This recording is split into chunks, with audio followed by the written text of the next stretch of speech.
showing up. If no one invests in you, invest in yourself. If no one believes in you, believe in yourself. Even if you don't see the results right away, keep showing up until you do see the results. Even if you don't see the results for a very, very long time, keep showing up. All right, so we're on this podcast with Marmiro Stone, Jeff, and Benito, two of the sales guys in the the Eastern. Yeah, I'd say it's the Northeast Division. Northeast Division. Yeah, Okay. Yeah. So you guys specialize in sales for Marmiro Stone. You cover a large area. You guys do a ton of traveling. Mm-hmm. You brought the show rig with us today. So I'm excited to see that again for the third time now.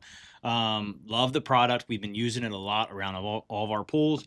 All of our clients love it. It's a beautiful product. Let's jump right in and tell us a little bit about how the company started. I met the owner, and he's a phenomenal gentleman. Mo's unbelievable. Yeah. Mo is a great guy. He stands behind his product. Sure I tell does. all my clients that. Like, once you meet this guy, he's a hell of a guy, right? And that speaks volume to him and the company that he's built over the last only 25, 30 years. 25 years, yeah. 25 years. 26. It's crazy. So they import all the stone from Turkey, right? Correct. That is correct. Yeah, okay.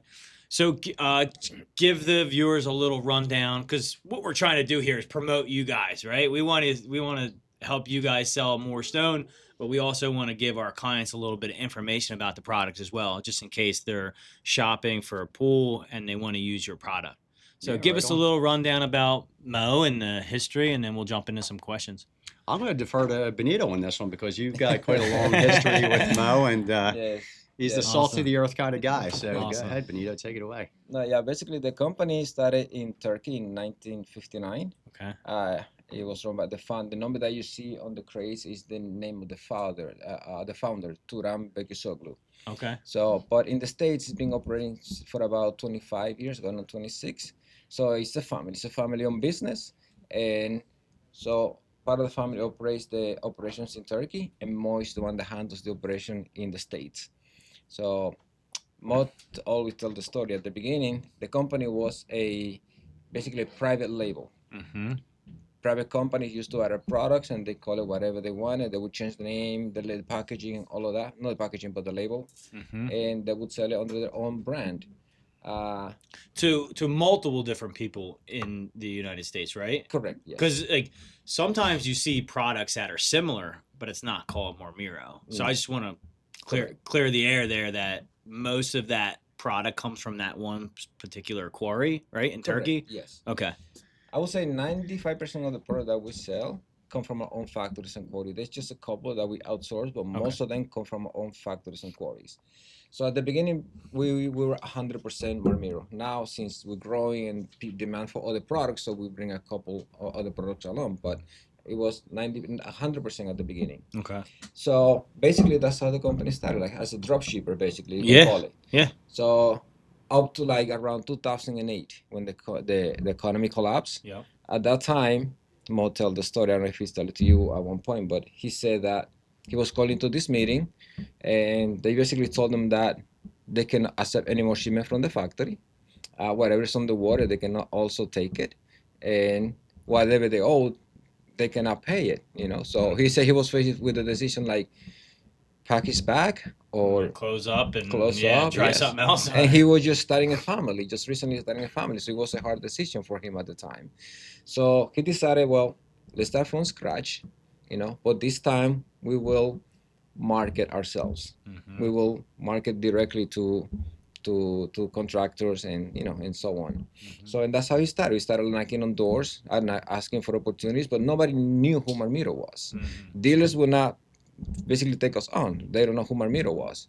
So, but contractors eventually started giving us a chance. One contractor gave us a chance. One contractor became two became four, and so on. The company kept growing, and then follow-up dealers then started knocking on our doors. Hey, can I carry your products? And we hear a lot of good things about your company. So can you carry your products? And then little by little, hard work. And I was remember those days, Mo was like for days and weeks out on the road, trying to get a company off the ground. Yeah, just knocking on doors, just hustling. Correct. Yeah. With any business, this is why we do this podcast. It's a grind, right? Like it's a daily struggle when you're starting out because you have to promote yourself. So, cheers to Mo for and you, I'm sure, because you've been with the company for About 18 years now. about 18 years. So you were young into the company when Mo was knocking on doors and grinding. So that's amazing. Younger, younger you out there knocking on doors. No, it really does. It takes a lot to get to be the size company that you are, and with shipping and handling and all the logistics, and then COVID hit with shutting down the ports. I'm sure it wasn't easy. Getting the product in. So you guys have a bunch of different products. You have some veneer stone. You have paver stones. You do specialty wall decoration stones that are cut and chipped in a decoration. Tell us a little bit about the product and how you see getting in front of more builders doing patios and hardscaping. At the beginning, we started like basics, copings, pavers, and that's it. But it's kind of like the market and the need has pushed us into like many different areas that we were not really planning on to, in my opinion. So I remember like when we started doing like little fabrication, we used to sub to a different shop, and they used to do the fabrication for us because we like to visit job sites. And when we see something that it doesn't look right, we say, why didn't you tell us about this detail, and who couldn't fix it and things like that. So when they started telling us, oh, can you do this for me, can you do that for me, so we started outsourcing those fabrication pieces to other shop. But it was hectic, the communication, we depending on someone else's timeline and things like that. So it was difficult to keep a promise when you're depending on someone else. So luckily, we got a chance to invest in a machine. A machine became two, and then before we know it, we're a full-fledged fabrication shop. Now. It's pretty amazing. I mean, Mo invited me to and our sales team to come take a look at the shop right outside of New York, New Jersey. Carstead, New Jersey. What an awesome facility that is. Thank you. It looks like it's still a working progress here and there, but the showroom's amazing. Mo treated us to lunch. So thanks to Mo for treating us to lunch. But we just got so much. It was like family when we were there. Like Mo treated us like family. Come in, bought us lunch, took us around the shop tour, and showed us a little bit of things on the production side, what materials they have to offer. And it was awesome seeing that. I don't know, God knows how expensive that CNC machine is or whatever for cutting in custom templates.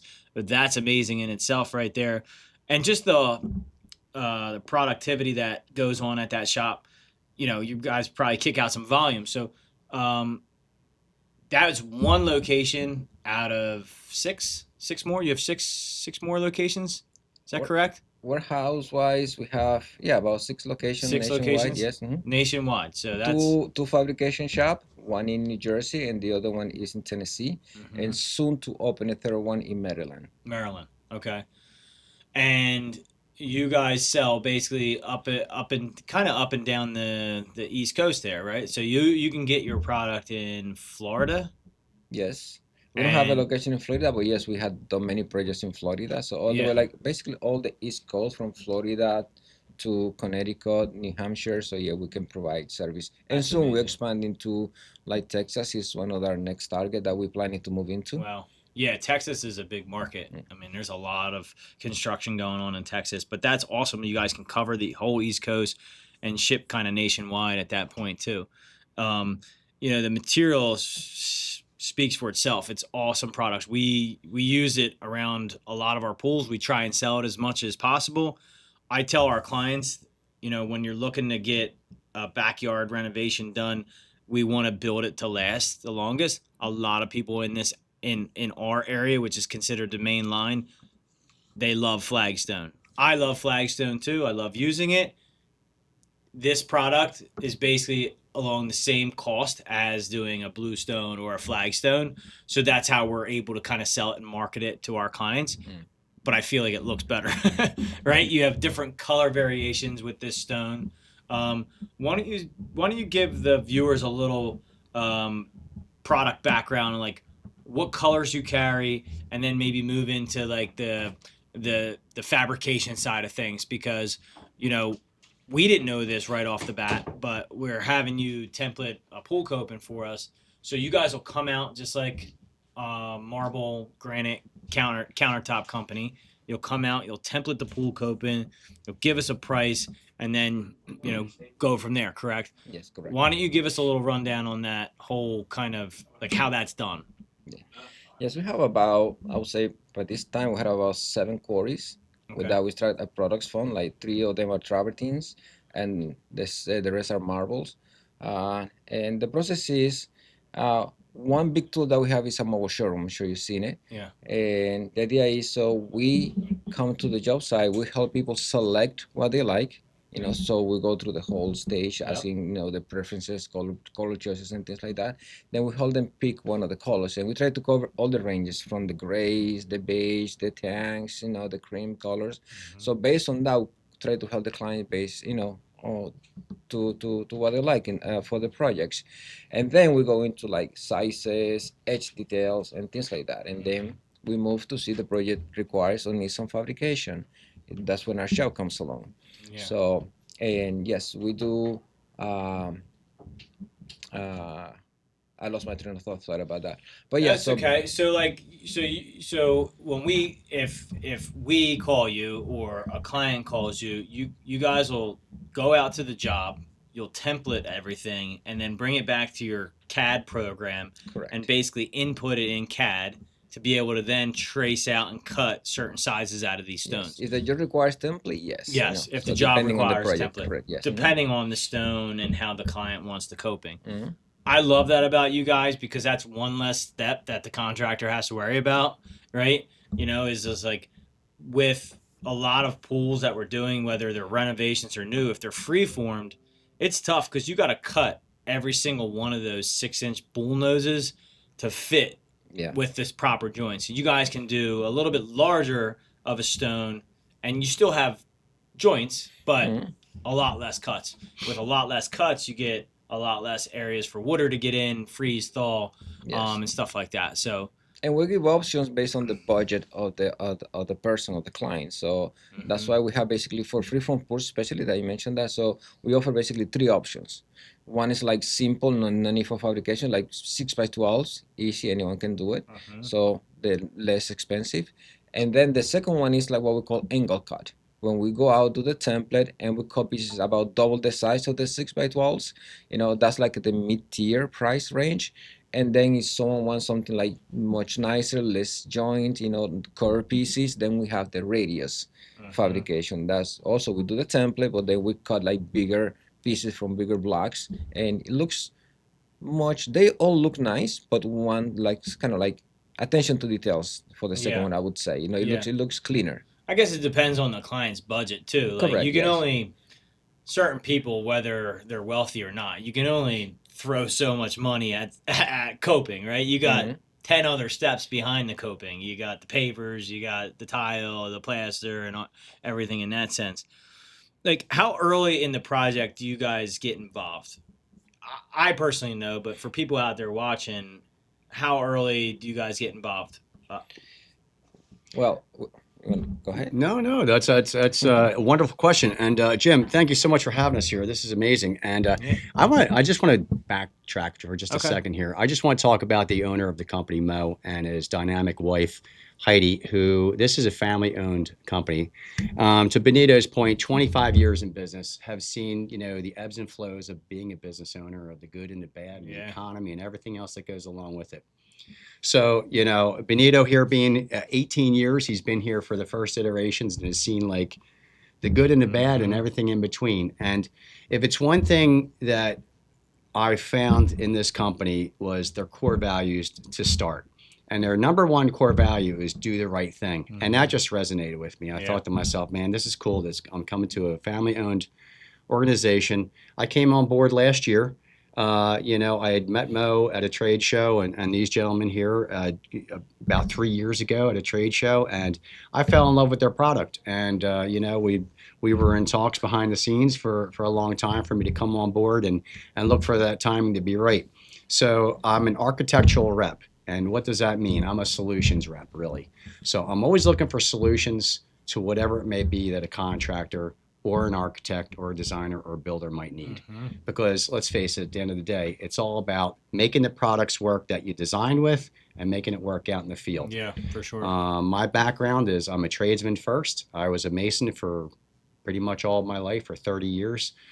Came on board, got into sales, and the really nice part about that is now I get to do a bunch of research about really cool products that are out there before we actually really go and just implement them. So I'm always a tried and true kind of guy. I try these things out. We do tests to see how it works, and I have a general idea of like what is going to work and how I can promote it to the end user. The contractor I call the end user, because really at the end of the day, if it's materials, who's putting it in the wall? And a lot of times you have an architect might be designing something that it's a little difficult to do. So I try to bridge that gap, get in early to your question, which is I meet with the architects, whether it's ASLA, which is the American Society of Landscape Architecture, or AIA, which is the American Institute of Architects. Get in with those guys in the sense of you meet with them, say what kind of plans you have going on, and you look for solutions to whatever they have coming up. And then that way they use us as a resource and a tool to go to. So, is that something they come to you for, your opinion on how this stone should be installed? Or is that like, hey, I have this very wealthy client and wants to redo their backyard, and now you guys get involved to help do the design process? That's a great question, and it's both, really. So, we get the question that will come in that opens the opportunity, and not even just an opportunity, but it just gives a position where they have a way to speak with somebody with knowledge, and we have somebody to speak to, and it just creates that avenue where we can have that dialogue. And, once you establish that relationship, which we're building tremendous relationships out there now, and it's always relationship based regardless of AI. It's any business. But any business. And it's any business. And so, I'm hoping that they rely on us for our level of expertise to kind of guide them through. Ask questions. I want them to ask questions. And for the questions that they ask, sometimes I don't know all the answers. We never really actually do. But that's what keeps us all on our toes. But that's what also makes us that much better too. So from going back to Mo and Heidi, to the development of their company, and to where they are now, getting back and circling back core values and all that, and then the mining operations they have in Turkey, it's an amazing amount of logistics. So when you're all the way in Turkey, and you're shipping all the way to here in the United States. How does that happen? That's just an amazing aspect that in itself is of logistics. Job. But we have controls over all of it because we own the mines. The shipping and transportation is already locked in, and then we handle all the logistics internally. So we're not just an outsourced company here in the United States where we're the middleman. We are it. So we're the direct sale. You're the director. When you speak with us, you're talking to us for accountability 100% out of the gate. That's what I love about this company as well. It's not like we're buying it from, a third-party vendor where you're just going to get yes to death on warranty issues, stuff like that. Nobody's perfect, but that's what I love about Mo is like, hey, Jim, where you got to be. We had a couple of the pavers chip here and there. I was like, look, don't worry about it. Let's just make the client happy and we'll figure it out. And I love that about the guy, Oh yeah. That's Mo through and through. It is. And you know what? It's tough enough for us to have to go back there a couple years later and fork up the labor to then replace these stones. But that keeps the client happy. They tell a friend, they tell their neighbors, hey, small issue.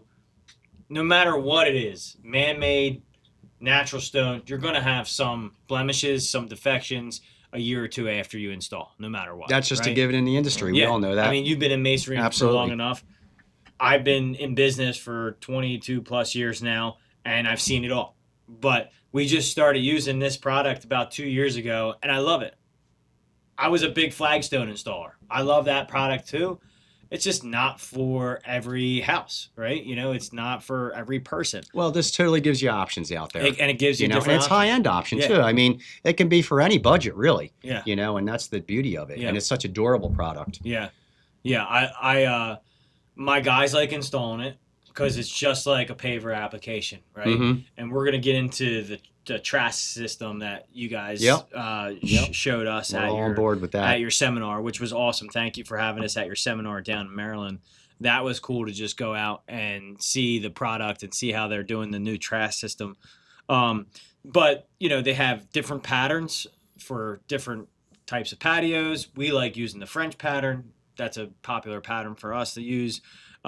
Which, for those who don't know, I mean, a typical paver patio is always a three-piece system. It's Three-piece. unique that it's a four-piece pattern. Yeah. For the French pattern. For the French pattern, Right. yeah. Yeah, exactly. I do like that. It mixes it up. It does. I mean, you got to break the bond. Gives you a little bit line more some, so, variability. Yep. I don't necessarily like the little 8x8s, but they're growing on me because that's just the pattern it is, right? So like I was telling Nick, technically some of those 8x8s we go back and pull after the fact sometimes and just put a little Portland cement down because they wobble a little bit. Okay. That's Just good good to tiny know. bit, and that And these are the kind of conversations things. we love to have because, we can always kind of nuance these things and help other people. Yep. It's like when I tell people that want to do these big curved walkways with flagstone and they want them dry laid. Well, if you don't put a border on this patio, then these small little pieces that are cut along the edge are going to tweak and fail no matter what. I mean, if somebody steps on them wrong, it's dry laid. There's only so much bedding underneath them. We use all open grade base. So all open grade, it's an impervious base that helps the water drain through. It doesn't let water in like modified stone does, or it doesn't retain water like modified stone does. So it's a better system for installing a patio or walkway.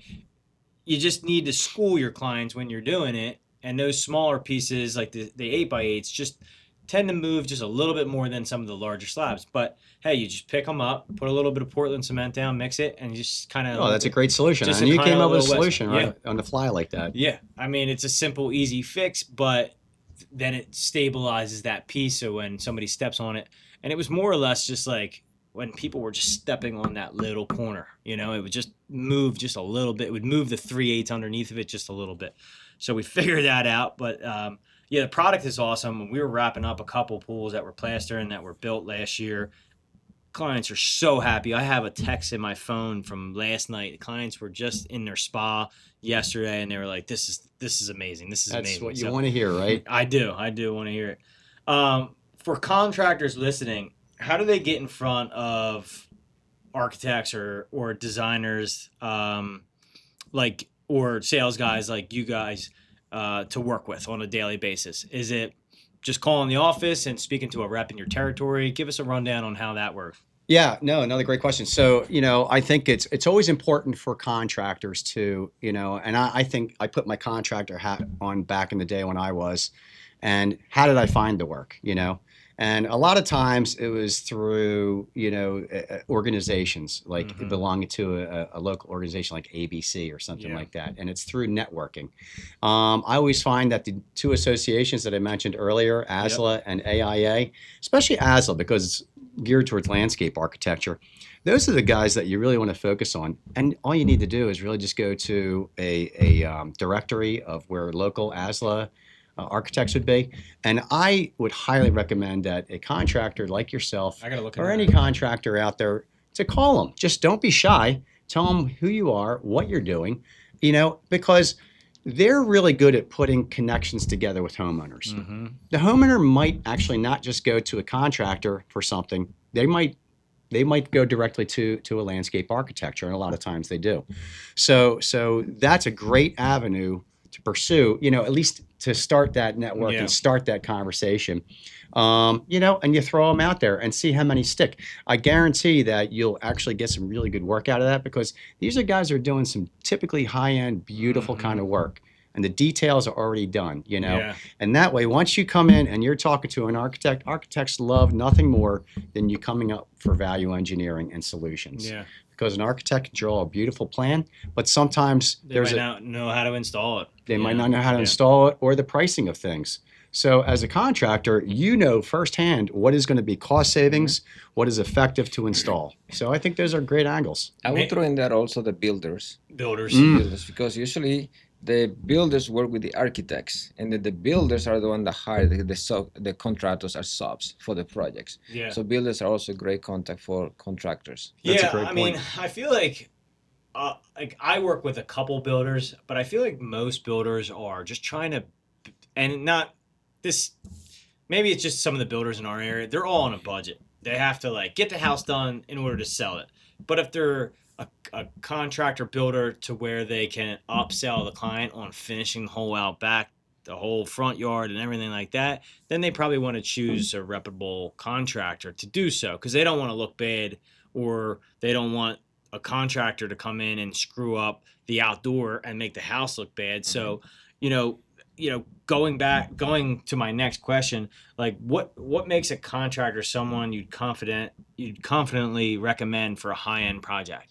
Do you work now with certain contractors like myself that you refer jobs to, or is it pretty much just like do you get a lot of like residential clients calling you and saying, hey, who can install this for us, or are we just buying it from you? We do get a few, but it's all about history with that contractor. Yeah. And You're spot on. and how we've seen the quality of the work.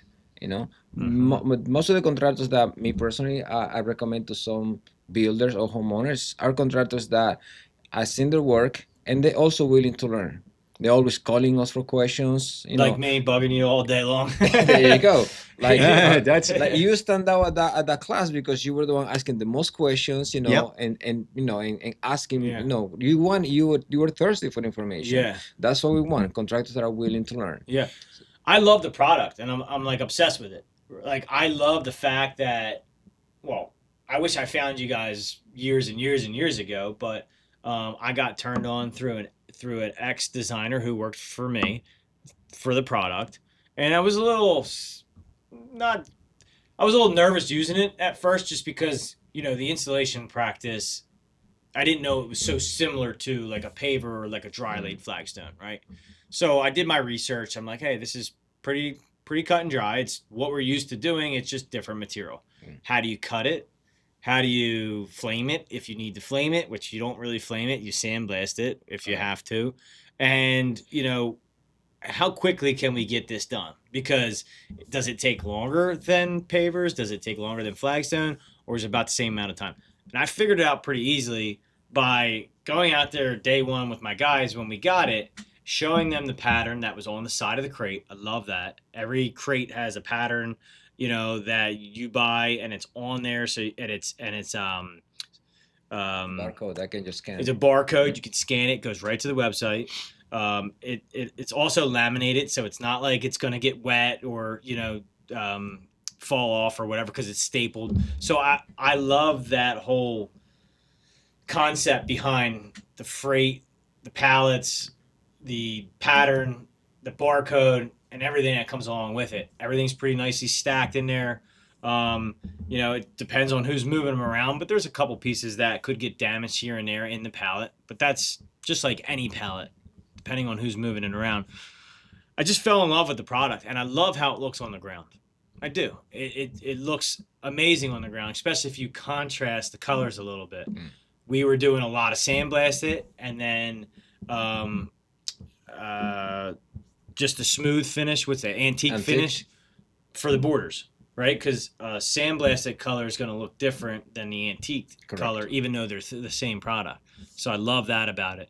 I love the fact that everyone asked, is it slippery? And Sunday morning when I was up real early, the client asked me to go up to that one pool job I was just showing you guys pictures of, and she had just had some questions on how to clean it.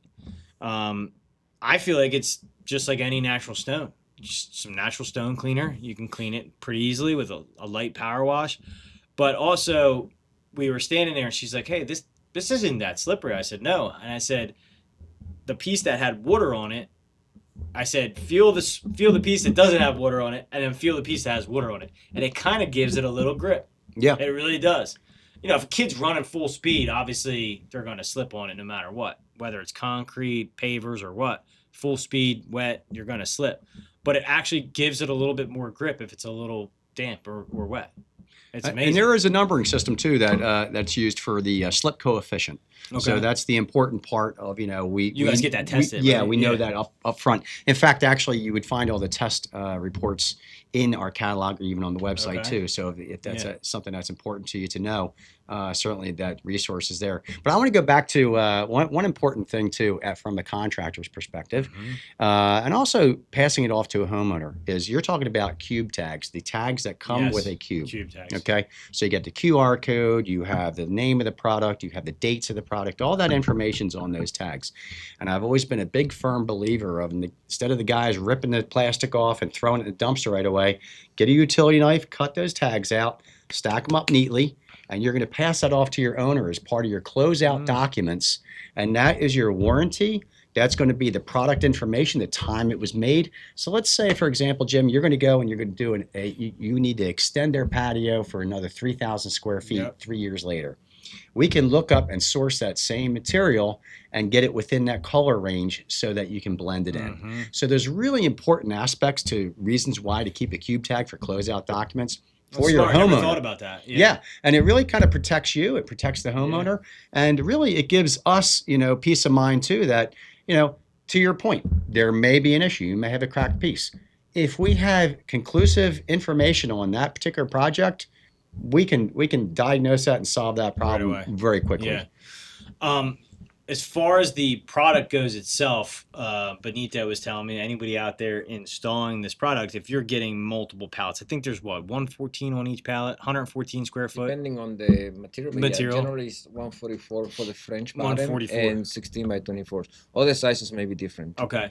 So basically, if you have, you know, 600 square feet, you have five pallets, 6 pallets, whatever it may be, because you always want to order a little extra. You're not just pulling from one pallet doing the patio. You're pulling from all 6 at the same time. That's right. Right? Absolutely. So that's important too, because it's not like pavers where you have the same mixture and you're putting it into a mold and you're stamping it. Right? It's not a formula. It's not a formula. This is coming from the ground.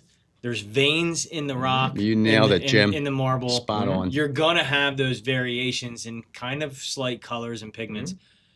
You know, if any client was to sit there and start picking that out, I'd be like, come on, you're getting a little out of control here because to be honest with you, it's natural stone. Right. You know, like I've installed flagstone a lot, and I've had this question to my clients a lot.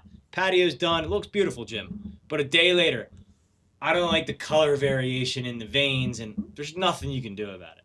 Even if I bought an extra pallet just to mix in some of those pieces, there's not a whole lot you can do about it. It depends on what quarry it's coming from. Most of it's upstate PA, but the veins are all different. And this is the same kind of concept, correct? Exactly the same. Yeah. And that's where part of the education comes in. Like, teach the client beforehand what to expect. No? Let them know that natural stone, I like to say it like this, natural stone is perfectly imperfect. Yeah, it's beautiful. It's a good one. That's a great way to put it. That is a great way to put it. It is not perfect. I was meeting with a client, and they were talking about that, and I say, when you think about natural stone, think about like looking at a valley. You know, you're gonna see different shades of trees, even sometimes different shades of leaves, different shades of greens. You know, but looks beautiful. It's a beautiful scenery. Same thing with natural stone. You're gonna look at it, it's gonna look gorgeous, but within the stones, once you get closer, you're gonna see some variation in there. So sort of variation between depending on the type of stone. Some has more movement, some has less movement, but there will be some variation in there. So that's like, you know, for some of our clients, they're high end, and believe me, I want to handhold and cater to them no matter what. I'm that type of guy where it's like, hey, my name is behind this. But for the smallest little speck of deviation on one of the pieces, it's a natural stone. It's outside. That gives it character. Like you're just focused on this now because it's brand new. But like Once you start walking around putting patio. Can you come furniture- advocate for us? I wish I could. You know I what wish funny? I could. You know what because- funny is? The funny And you thing got to is- be really blunt with these No, people. you're Like, right. It's setting expectations. Yeah. You know, expectations are what can really undermine a nice project. Yeah, correct. Because like if somebody says, to your point, going back to that bluestone installation, and the next day you saw the veining and she had questions about it. Well, one thing that we have is it's called the Design Vault. And so out of Love this that, this yeah. program, oh, thanks. I'm so glad that you're using that. So I'm getting my designer Mehdi up to speed on that, Oh, and great. Tim up to speed on it. Perfect. Explain that to the viewers watching, because we just found out about it 3 months ago when we came up to the facility, and Mo was like all over trying to explain it to us. So explain that for the viewers a little bit. It's amazing. Yeah, Yeah. Here, I'll just explain it. You've got to get it. You gotta Just get gotta get it. No, but here's the thing. Like, so you have a basically all the pictures that are high definition that you can click and drag, you plug in, and it'll integrate with most programs that you're using. SketchUp, for example. SketchUp, Pool Studio. Any We one of have these. Pool Studio. Exactly. I think Lumion, Mehdi uses Lumion, and just kind of give a little rundown on how that's done. So you drag the color and the pattern into the software, To your design, yes. and it'll display all the stone in almost in real life like a picture, right? And it'll also give it to you dry and wet. Correct. That's So that amazing. you can see both, and you can show your customer, here it is dry, here it is wet. Do you Mhm. like the wet look? If you like the wet look, we can get this to you permanently. And how do you do that? You can hire Marmiro Care. Yeah. And that's a company that we also have too, talking about Nick earlier on. Mhm. So that's a sub company that we have that does nothing but cleaning and sealing. So a lot Cleaning of and sealing. times, you know, a contractor will have the job and it's dirty from construction. You know, Mhm. how do you clean it? How do you seal? A lot of guys don't want to mess with that. They're like, Yeah. I'm gonna stay away from that. It's new to us, so we Yeah. don't want to have to like seal something and then Sure. completely have to strip it all off, because that Absolutely. stripper stuff is Mhm. crazy. Those strippers be crazy, but I I had to say it. So. Yeah, hey, yeah. This isn't PG-13. Well, I started off so. earlier on. I won't say where I started that whole thing, but So, because I'm a little nervous sending my guys out there to do it. Give the viewers and maybe clients watching, how often, or should it be done? How often do you seal, and should it really be done after a project's finished? Because I want to sell that more to my clients, Yeah. and I'd like to give you guys some work, because that's not what we focus on all day. Every day is sealing and cleaning, right? But to your point, Sunday I was up at that patio, and the guys got some dirt on the patio and stuff, and they already scrubbed it a little bit. It didn't come off too much, but I know it will with a little bit more elbow grease and the right product. So, A, what do we clean it with? And then what do you guys see? Like, what do you recommend for sealing? A year after, 2 years, and then how often? no, great It's a choice. questions. Okay. It's a choice. I would like to say like this, especially some stones. I would say seal 100%, like the travertines. Travertines probably because I they're would so say porous. 100% seal it. Use the right sealers, but seal it. Marbles is a choice. You don't have to seal it. The only reason why you would seal it is make it a little bit easier maintenance. Well, number one, or for enhancing the color. Those are the two main reasons why would you seal the marble. But it's a choice again. It's not a requirement. Okay. So there's a matte finish sealer and a gloss finish sealer, kind of just like Enhancer, enhancer, like natural stone or paver application type sealers. One makes it look wet. One's basically just a natural kind of color, right? Invisible. They sealer, yes. both will enhance the color no matter what. What happens with the sandblasted, especially after you clean it and you take all the dust off and really clean, the stone by itself already is gonna get a little bit darker in color, Okay. just by cleaning it. Yep. Now, once you put the invisible sealer, it's gonna just, I would say, maybe 5% Okay. will maybe change the color, but very unnoticeable. It's very minimum. Yeah. Now the enhancer, in the other hand, it will give like a richer, deeper look to the stone when you apply it. Wow. Okay. I love the stone so much. I want to rip out all my 3,000 square feet of flagstone around my pool and redo it all out of Marmiro. I wish I knew about it. We'll be talking then. That's good. Can we get it donated for free here? We could do a seminar Cut, at my house. cut. Cut. It'll be free with the first $1 million order. Wait, I want you guys to come up with a reward program and save those little Q tags on the cube tags. Right? Now you're talking. Right? And then once you save up like 1,000 of them, you get like a free pallet. This is the second that's a good box idea. he just checked off to be like, first he's advocating, and now he's like, Yeah. coming Well, up I with told programs. Mo Coming that up I'm with going to ideas, sell yeah. everything one day and come work for you guys. I think it's great. I just don't like to travel that much, so he'll have to fly me around in a private helicopter, and I'll sell whatever you guys need. No, but love the product, and that's why I wanted to have you guys on here, because we're getting so much requests for it. Yeah. People are seeing it. We're kind of changing. I feel like in our area, we're changing the industry a little bit on how pools are done and what pools look like in our area. Let me ask I you really a question. do. I really do, Let me because I ask- don't know. Before that question, I don't know any other contractor in our area doing the type of work that we're doing with your product. I Yeah. mean, maybe you guys know more because people buy from you guys all over, but like at our scale, I think. I think for this region, I think you're spot on. I mean, it's a regional kind of thing where it's gotten hold. You get up into northern Jersey, up into. There's a lot I'm of actually guys going up up to there, Long Island, and you talk about high-end jobs. But again, this doesn't necessarily have to pertain to high-end jobs, like the highest of high. No. This can still be. I'm not going to say your run-of-the-mill, but it can actually really complement a really nice house. Absolutely. And it's not a bad install, Yeah. right? To your point earlier. I mean, we did a small little cocktail pool right in actually about a mile from my house. Awesome clients. We did the coping, and we did the pool up out of grade a little bit and veneer stone the front edge, and we probably only installed 250 square feet of marble there. But it made the job look so much better than if we were to do pavers or something. Yes. Now, the problem that I'm having with certain pool jobs and the pavers, the manufacturers only make paver wall caps so wide, so like 12 to 14 inches, and they're not universal on either side. So the natural stone is universal. So if I have a raised pool beam, I can then flame it or finish it, sandblast it on both sides, and then get that look that I'm looking for, right? With pavers, you can't do that. So that was That's the right. biggest thing. And they were like, well, we really wanted the paver option, but I upsold them on the Marmiro option because it's aesthetically going to work better with the pool itself. And it's going to last a lot longer around the pool instead of just pavers. I used to be a real big paver installer. Really big. I mean, Well, and that's this is just the iteration. I think we're at a time and place where we have availability. We've got the knowledge behind us. You started out with concrete pavers. Concrete pavers were everywhere and everything. everywhere, yeah. I personally come from the concrete paver manufacturing industry, so I know firsthand. But ever since I've gotten into the natural stone, it's just amazing what the differences are and the benefits. Mm-hmm. And one of the primary benefits, and we talk about giving back to the customer. Not just so much from an installation perspective, but because it is a natural material, it's not susceptible to a lot of problems that sometimes exist with a concrete paver. It's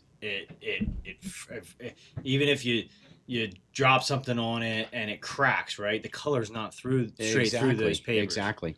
But one of the most important things, and I'll use marble for an example. We have a 0.017, typically speaking, absorption rate. What does that mean? That's about 20% of 1% absorption. That means if you dump something on there, it's not going to absorb in.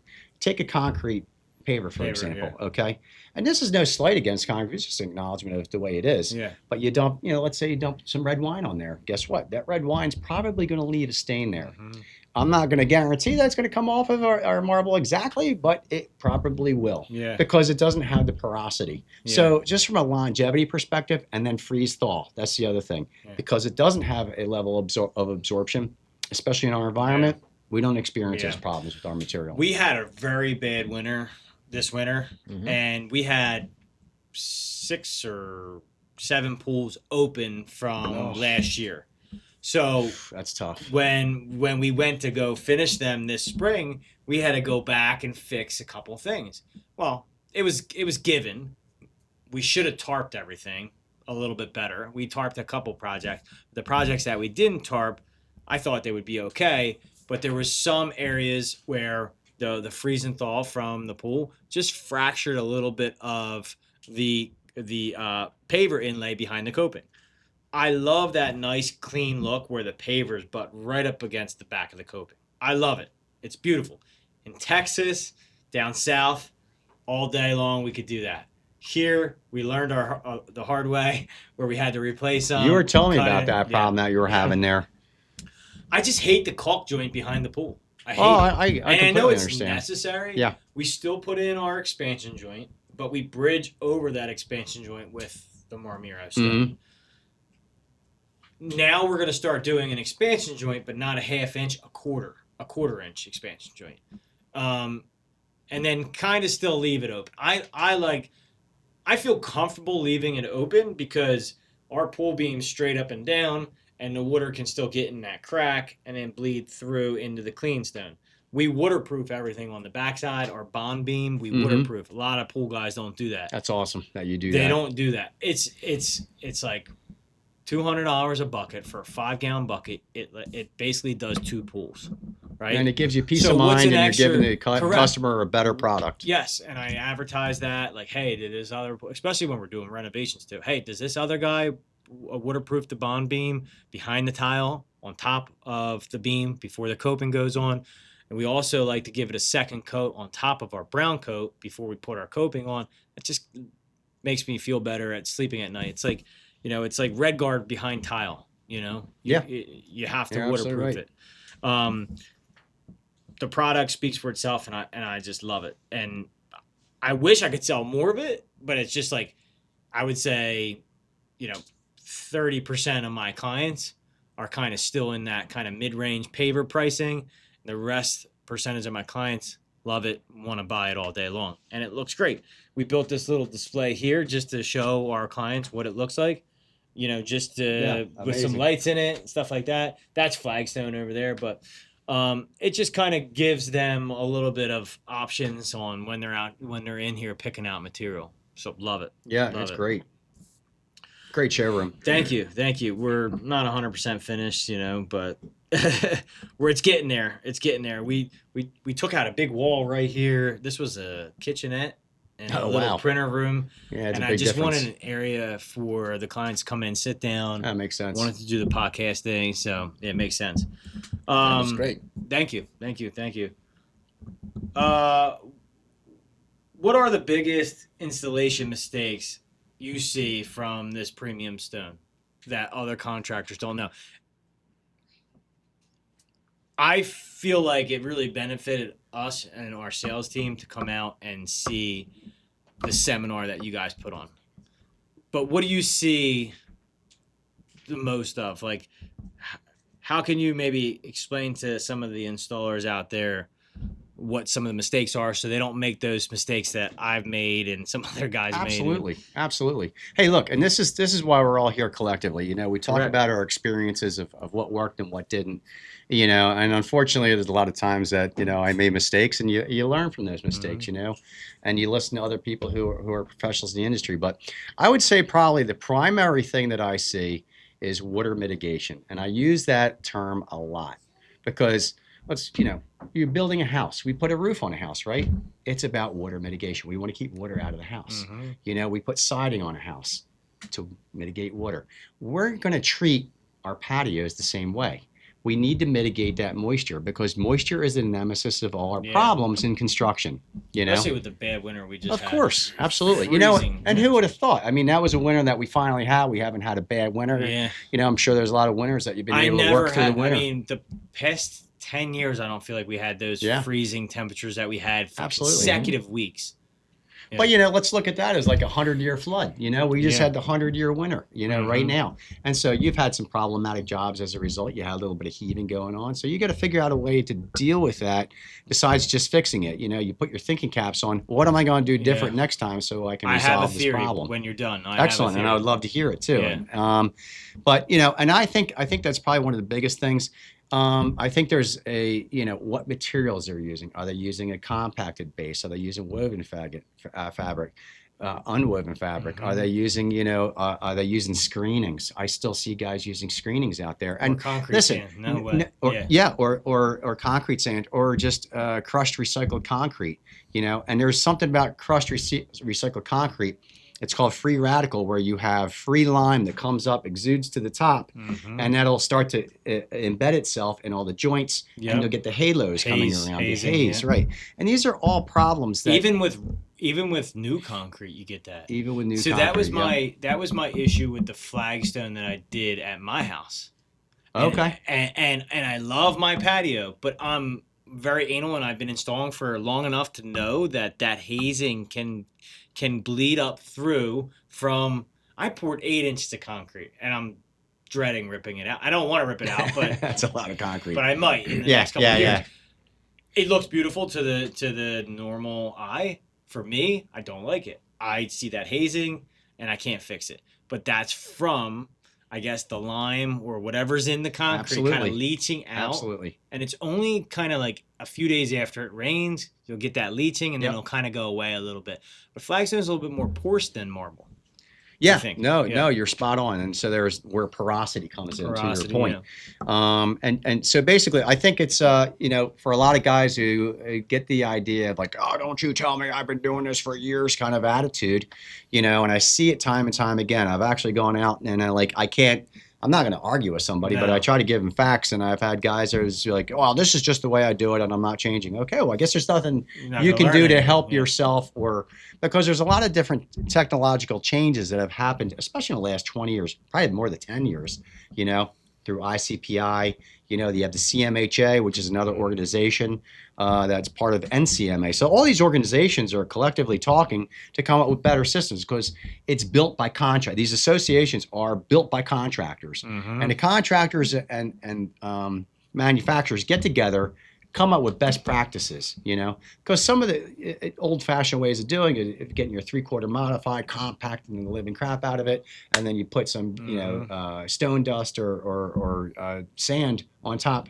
That's old school. It works for some things, but not. I see a lot of guys still doing that. Guys posting pictures and videos on Facebook. It's like, why are you using concrete sand? Right. Especially behind a manufactured wall block. Okay? 100%. The manufactured wall block goes together like this. Nothing stops that sand from leaching through the wall block and settling the whole edge of the patio up against that wall block. I learned that at a very young age because I had to fix a wall a year after we installed it because of that reason. The wall's right here. It was a 4-foot tall wall. Patio is right up against it. Everything kind of settled behind it because the concrete sand washed away through the cracks of the wall block. Yep. Right? So how do you stop that? You use all clean stone and you use 3/4 inch chip stone, not screenings. Going back on how do you fix that water mitigation issue, right? What I realized this winter is that any jobs that are on clay soil, you have to put some sort of drainage underneath of your woven fabric, or you pre-pitch your subgrade before you put in that woven fabric, so that this way when the water does hit that woven fabric, it's pre-pitched to an underground drain, schedule 35 with fabric around it and a clean stone pit. It is, but I wish I would have known that a little sooner. One job, it was just the one job that we hit clay on. That's where we had a lot of that heaving and thawing out and heaving issues. Now I know, right? So going back to that, if it's not clay, then your water's basically just going to perk through the ground. Pretty natural, and you don't have to worry about that. Absolutely. So what it was doing was, I believe that the water was seeping through the clean stone and sitting in that clay on top of the clay, and it had nowhere for the water to go. So it was just kind of sitting there and freezing, and it was lifting the clean stone a little bit. And we do 8 inches of clean stone, 8 to 10 inches. Most guys are like 5 to 6 inches of like modified stone. We're always doing 8 inches, 8 to 10. I just feel better doing a little bit extra, compacting it every 2 inches. Clean stone has a 90% compaction rating. So, technically you don't have to do it every couple inches, but we do anyway. That's right. And we hit it with a 1,900 pound jump plate tamper, one of those walk behind ones. And we haven't had any issues in the past, but this winter was just a little bit different. So water mitigation is the root of all evil, especially in our area. Well, and then I'm going to tag on one more thing, and you just Yeah. hit the nail on the head too, which is soil types. Soil types. So when you have clay soil, okay, and it's a really easy test to do. So when you're doing your excavation and you have on your hand a little bit of dirt, okay, and if it feels any somewhat gritty whatsoever, then you may have some reasonably good perk. But if you can smear it across your hand, that's going to be clay. And clay, the particulate size is so small that it compacts so much. That's what creates the basin where no perking can go through. The moisture can't perk through. Mm-hmm. When you have separation of the particles, because the particulate size, the particles are a little bit bigger, like sand, for example, Mhm. it's a great drainage Yeah. plane, right? Yeah. So A lot of houses in Jersey and stuff have it's like, man, how are they only putting down a couple inches of base, and they don't have that they freeze don't thaw have that problem that factor we have because here. They don't have that Right. issue. Yep. they don't And have it is that a issue 'cause regional everything's thing. just draining right through the ground. It's wild. Yeah, it's really wild actually. You would think with the sand there would be more movement, but there's Yeah, not. yeah. It's counterintuitive, actually. Yeah. It is. How can using higher end materials actually make contractors more money or less? Because I don't want to answer the question for you. I have an idea, but let me hear from you guys. How do you think? You want to? Well, Yeah, go ahead. I just think from an upsell perspective, I mean, you mentioned it earlier too, from a cost perspective, purchasing the material, we're nearly comparing apples to apples from a price perspective. So why wouldn't you put a higher end in product that not everybody's doing, And, a lot of these homeowners, it is a little bit of a competition. The neighbors have this, Yeah. And so, if everybody's I shouldn't say everybody, but a lot of homeowners are trying to one up the next guy. Mhm. And that's what kind of precipitates these crazy, really awesome designs Yeah. that we see, Yeah. And I love to see it. I know you love to see it because it's beautiful. Yeah. And secondly, it's just like, yeah, we can capitalize on that from a business perspective. I think and I say that because it's not just about, how much more money you can make, but it's about satisfying your customer, satisfying the needs of the job. Yeah.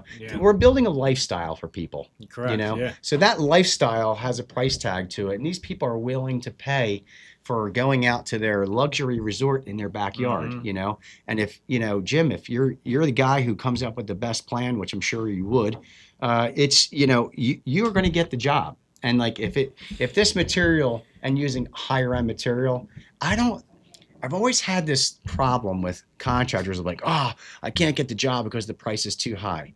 Well, did you explain to your customer? You got to school your clients. You've got to school them. You got to know what you're talking about. They're Yeah. interested to know more information, but you've got to know the information yourself too. Yeah. You do. So And that's why it helps coming to some of the seminars, Sure. or listen to guys speak at the seminars, or just kind of getting in there and doing your first job. Yeah. I think selling natural stone is selling the longevity of it. Like, hey, you might have to do this paver patio in another 10 to 15 years because it's going to pit, Fade. it might fade, right? And you're stuck. The beauty about your product is if it does ever fade, if the sandblast ever does go away, or if you have the antique finish and you want to get it sandblasted to freshen it up, you guys provide in-house the sandblasting rig, I believe, on a truck that'll come to these clients' houses and sandblast the whole patio and basically bring it back to new again. That's correct, right? Yeah, 100%. So I'm going to go on a limb for a second here and just go and kind of geek out for a minute. But when it comes to natural stone, and like I said, I worked at a concrete manufacturing, and Yeah. I've always appreciated natural stone, but I didn't really understand it nearly enough. But in hindsight, I realized that some of the concrete aspects of it's very utilitarian. You can do so much with design, right? And it looks Mhm. nice. No, I'm not a slight towards it. But there's this thing that I learned, and I just recently learned. Like I said, we're always learning. Always. It's a term called biophilic design, biophilic emotion, okay? And what that is, it's the emotion. It's the emotion of a natural stone versus a piece of concrete, okay? And so like if you're touching it, that's what's called tactile feel, and tactile emotion, like, oh my gosh, this is amazing. You get an emotion, you have an emotion that's drawn to natural stone because we have a natural tendency to be part of nature. And when you blend in a natural stone with your surrounding areas with plantings and your grounding and the swimming pool, and you got the spa with the spillway, and you put that in with natural stone, it just is that biophilic design. And that's what I'm saying. It all comes together to work cohesively together. And I think that's probably the biggest selling point to a homeowner that really wants that long-term effect. Because, hey, look, we already know it has better longevity. We know it does. It definitely does. It holds up. So we can go down all the benefits, but it's the emotional perspective that really, I think, resonates. Yeah. And one thing that I would like to add, going back to your question, like how contractors can benefit financially from high-end products, it will be also, for what I've seen also, is installation time-wise. Like I see many contractors that tell us that because your product is so well calibrated, true sizes and things like that, it's so easy to install, minimize cut on the job site, they can finish the job early and move to the next one, saving them time, especially when we do custom fabrication like radius, angle cuts and things like that. Angle cuts, the feedback is like 4 to 6 hours. They added it in one day, the pool is installed. So those are some of the benefits that they have also. I love using it over the bluestone for the simple fact that bluestone, these guys are pulling it out of the quarries, and they're not checking the squareness. They're not checking the length, right? They're kind of all over the place. So when we go to dry lay it, we keep it. We call it credit card joints. Basically, how your product is, it's just like a credit card can barely fit through it, right?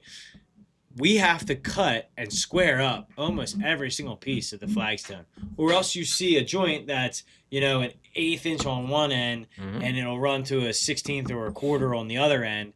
That doesn't look good. I was at a house yesterday for a party. Somebody redid the whole back patio, tight joints, dry laid flagstone, and it was driving me nuts. I mean, literally, I barely knew anybody at the party. That's the problem with us. We go there, and that's all we do. We're like, what's wrong with this thing? I mean, it was a beautiful backyard on a golf course. Beautiful, right? But, like, why didn't anybody pay attention to those key details? Right. I'm not perfect. Believe me, my guys aren't perfect. We've done, it here and there, but I would go to the job and pick that out before we finish and be like, no, that ain't right. Yeah. What do you mean? Take that out. It's not right. It doesn't look good. It's either we're going to keep everything uniform at a 1/4 inch, or we're going to dry lay it tight like we told the clients we were going to do and keep that joint tight, right? It's another day or so of work.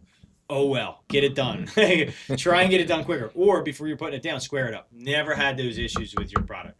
Your product is true on, and a 1/16 of an inch isn't really going to matter too much, but your product is true to its Going shape. back to logistics and accountability, so that's where we actually have very good controls between sourcing it, milling it. The instant we have any issue whatsoever, which is really rather infrequent, they're well aware of it. We nip it in the bud, and we get people that listen and care, So that's the huge difference, that I see. I mean, listen, there's not many companies that I'm on a group chat with the owner, the sales guy in every location throughout the East Coast here, the back office team that handles the design and scheduling. I don't even know if Mo's wife is on the group chat. Probably. I don't know, but probably. There's like 10 people. You got logistic, accounting, operations, sales, and owners. Yeah. It's perfect. Anytime I need something, they're answering me right away.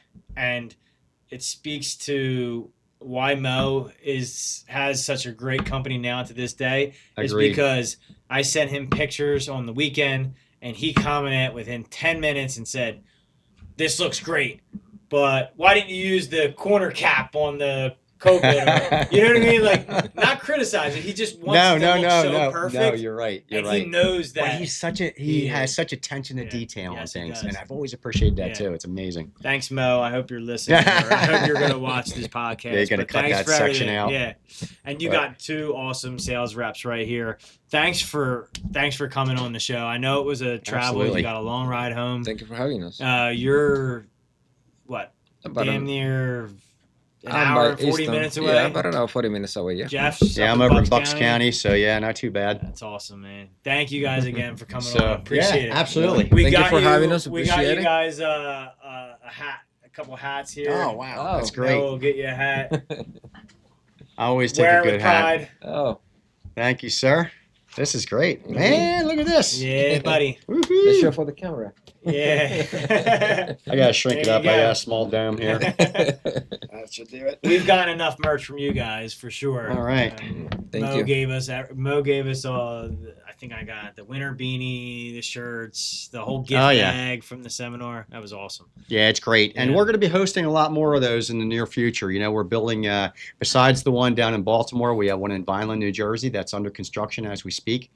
Let me know ahead of time so we Yeah. get scheduled to come out to that one Okay. too. Absolutely. That'd be So we'll great. probably start kicking those back off like September and then going Okay. in through the winter time, you know, and scheduling those things out. And that's going to be for, you know, it's going to be for builders, architects, you know, contractors, pool builders, you know, Awesome. and I think anybody that we can touch who it'll be meaningful to, you know, this Yeah. isn't obviously for everybody, you know, these are Yeah. people who want to elevate themselves and there's Absolutely. plenty of people that do. So Yep. Jim, I appreciate Thanks, your time. Thank you. Yeah. Thank you. Let's take a look at the showroom. Okay, let's go.